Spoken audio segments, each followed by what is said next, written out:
Halo, Sobat Cek Fakta. Debut pemain naturalisasi timnas Indonesia, Sandy Walsh, di klub barunya Buriram United ternyata bukan hanya jadi sorotan di Thailand, tapi juga bikin publik Malaysia uring-uringan. Bukan soal gol atau assist, melainkan sebuah insiden di lapangan yang menyeret nama IFAB, Badan Pembuat Aturan Sepak Bola Dunia. Netizen dan media Malaysia menilai Walsh seharusnya diganjar kartu merah karena dianggap menyikut pemain Selangor FC. Lalu, benarkah Sandy Walsh pantas dapat kartu merah? Aturan IFAB mana yang mereka maksud? Dan kenapa insiden ini bisa bikin panas jagat sepak bola ASEAN? Mari kita kupas faktanya. Tanggal 20 Agustus tahun 2025 seharusnya jadi hari spesial bagi Sandy Walsh. Setelah resmi bergabung dengan Buriram United, salah satu klub terbesar di Thailand, akhirnya ia mencatatkan debut di ASEAN Club Championship ke-2025.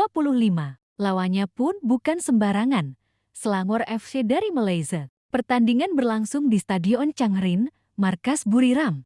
Atmosfer meriah, penonton memenuhi tribun, dan ekspektasi tinggi tertuju pada Walsh, pemain naturalisasi timnas Indonesia yang selama ini dikenal punya pengalaman Eropa bersama Mechelen di Belgia. Babak pertama berjalan alot. Selangor tampil solid, rapat, dan disiplin. Buriram beberapa kali menekan, tapi justru Selangor yang mencetak gol lebih dulu lewat Krieger menit ke-38. Skor 0-1 bertahan lama, dan Selangor hampir saja membawa pulang kemenangan. Namun, drama tercipta di menit 90+6 saat Peter Zulich mencetak gol penyama kedudukan. Hasil akhir 1-1. Di balik skor, ada cerita lain, aksi Sandy Walsh. Bermain sebagai starter, ia tampil cukup solid. Tapi di menit-menit tertentu ia terlibat duel keras dengan pemain lawan. Dan inilah yang memicu badai. Di menit sekitar babak pertama, Walsh berduel dengan bek Selangor, Kevin De Romram. Keduanya terlibat kontak fisik. Dalam tayangan ulang, terlihat siku kanan Walsh mengenai wajah De Romram. Namun, wasit tidak meniup peluit. VAR tidak dipanggil. Walsh melanjutkan pertandingan tanpa hukuman. Bagi penonton netral, momen itu terlihat seperti duel biasa. Tapi bagi fans Malaysia, insiden itu dianggap jelas-jelas sikutan berbahaya. Dari situlah kontroversi mulai meledak. Tak butuh waktu lama, media Malaysia menyoroti insiden ini. Salah satunya portal Makan Bola menulis, pemain yang kedapatan menyikut lawan bisa langsung diganjar kartu merah sesuai aturan IFAB. Tapi insiden ini tak disadari oleh VAR. Mereka bahkan menyebut nama ofisial pertandingan, VAR asal China, Jin Yuan Jin, dan asisten VAR asal Korea Selatan, Lee Sol-gi, dianggap lalai. Publik Malaysia semakin geram karena menurut mereka, insiden ini jelas-jelas pelanggaran serius.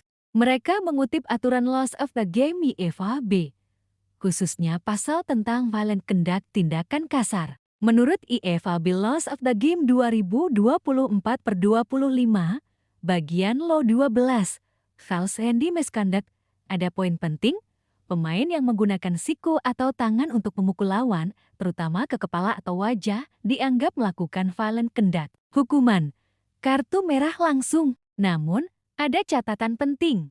Niat, apakah gerakan itu disengaja atau tidak? Intensitas kontak, apakah mengenai keras atau hanya gesekan kecil? Konteks duel, apakah bagian dari perebutan bola sah? Dengan kata lain, kalau wasit menilai itu gerakan wajar dalam duel dan tidak ada niat menyakiti, maka tidak dihukum. Publik Malaysia sudah punya sensitivitas tinggi kalau berhadapan dengan Indonesia. Rivalitas di sepak bola ASEAN sudah lama membara. Ditambah, lawan yang mereka hadapi adalah Buriram United, klub Thailand, dan kita tahu, Malaysia juga punya rivalitas panas dengan Thailand.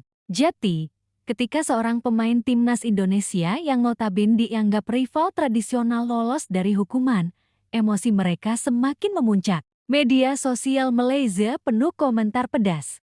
Kalau ini pemain Malaysia, pasti langsung kartu merah. VAR tidurkah? Atau memang berpihak? Buriram dapat keuntungan karena tuan rumah. Bagi fans Indonesia, insiden ini dilihat dari kacamata berbeda. Mereka menilai Walsh tampil cukup baik di debutnya, meski hanya bermain 63 menit sebelum digantikan Siresen Bunmatan. Ada dua hal positif. Jam terbang. Walsh langsung dapat kesempatan starter, artinya pelatih percaya padanya. Persiapan timnas.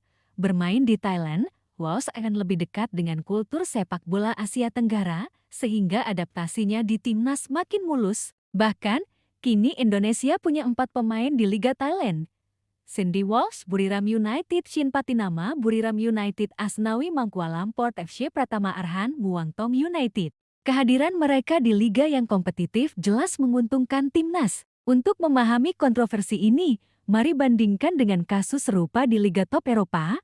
Zlatan Ibrahimovic 2016, PSG vs Chelsea sikut ringan, tapi wasit anggap duel biasa, tidak ada kartu. Cristiano Ronaldo 2018, Juventus vs Valencia menarik rambut lawan, VAR anggap violent conduct, kartu merah langsung.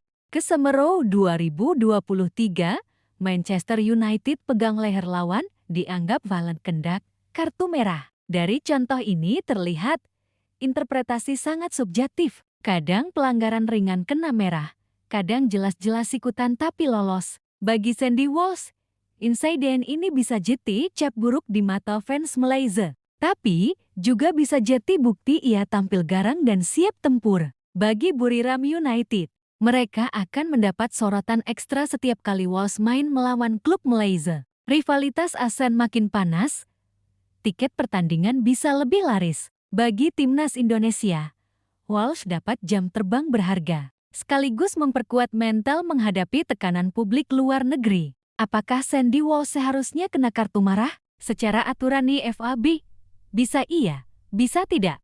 Jika dinilai sebagai sikutan disengaja ke wajah, maka itu kartu merah. Tapi jika dianggap kontak natural dalam duel, keputusan wasit membiarkannya sah-sah saja. Apakah Malaysia wajar marah? Ya, dari sudut pandang mereka, ini jelas merugikan. Apakah ini bukti wasit salah? Tidak mutlak. Dalam sepak bola, interpretasi wasit adalah faktor utama. VAR pun bisa melewatkan momen jika tidak dinilai clear di obvious error. Intinya, insiden ini memperlihatkan betapa panasnya rivalitas sepak bola Asia Tenggara. Debut Walsh yang harusnya jadi momen indah, justru berubah jadi bahan perdebatan panjang. Nah, Sobat Cek Fakta, menurut kalian gimana? Apakah Walsh memang pantas dapat kartu merah? Atau justru Malaysia terlalu lebay?